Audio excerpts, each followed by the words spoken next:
Hello and welcome to Bifrosttales. My name is Faith McGregor, author of the upcoming novel Children of Angels. And today we're going to talk a little bit about my journey and how it's reflected in my writing. So I grew up as a Gen X girl back in the 70s and 80s, and we had the whole latchkey kid thing going on, and we were very creative. We always went out and played games and got into trouble and explored, adventured. We'd get on our bikes and ride for hours and just see everything that was around us.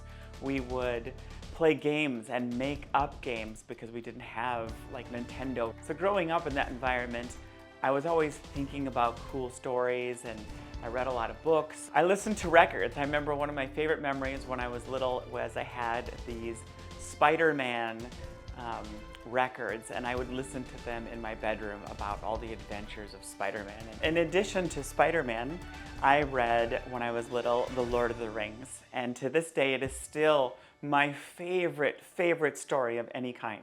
Right behind that is probably The Expanse and Star Wars. I know, sci-fi, and I'm a historical fiction fantasy writer.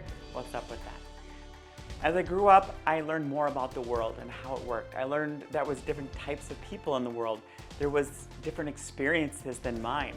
As I got a little older, I joined the military. I joined the US Army, and they took me all over the world. I got to see all kinds of different states. I got to see Germany, Ireland, Kuwait, Iraq.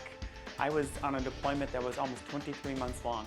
While I was there, I started to lose some of those preconceived notions, those cognitive biases about what I thought about people on the other side of the planet. Even what I was taught by the Army, like these people are our enemy.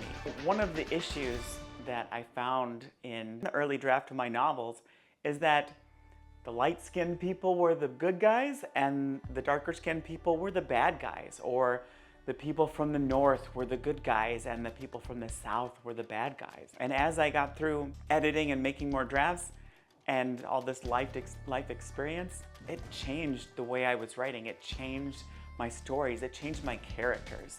And I love that. And I intentionally put that stuff in. We try to avoid the trope in this story about having a good guy or a bad guy. There's just people reacting to different things. They have different experiences.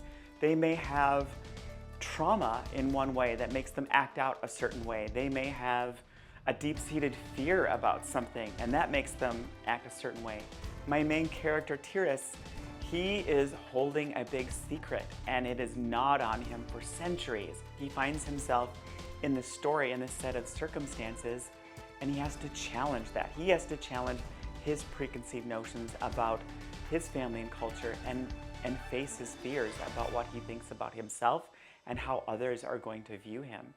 Likewise, the people who you might call my antagonists, they are from a city that I call Ra, reminiscent of ancient pre-Egyptian culture, and they too are good people.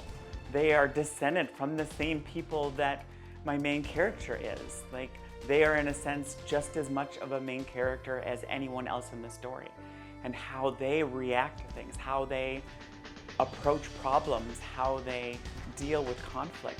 As my journey continued, I also, for many of you all probably already know this, I came out as queer. Coming out as queer, I lost a whole bunch of preconceived notions. I actually grew up not religious. And then, so I was probably one of the only non-religious people in Minnesota growing up, right? Very small number.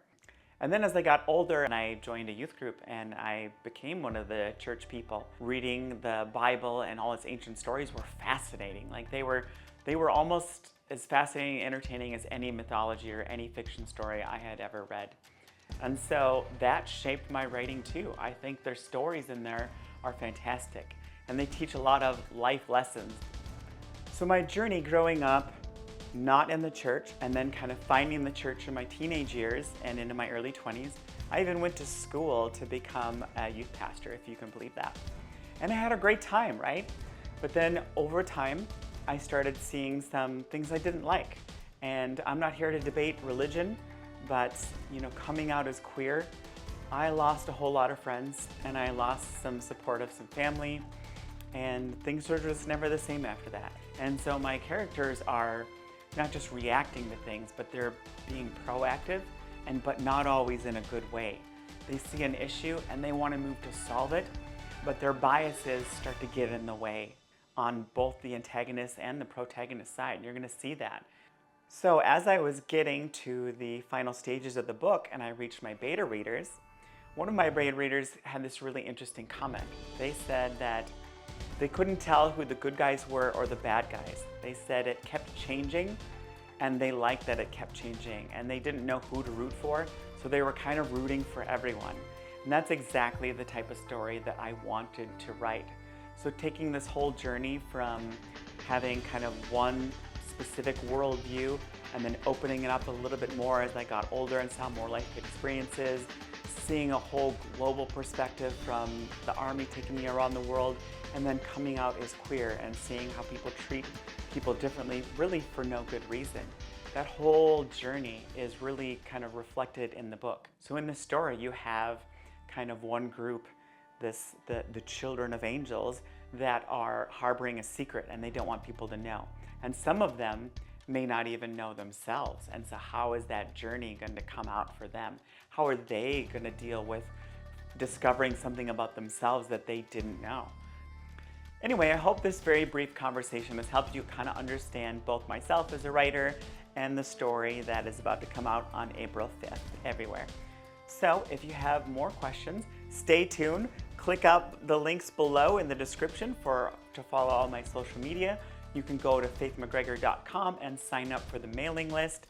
And you'll also see all of the locations for the book tour this year and further information on direct book sales and sales on Amazon and Income Spark.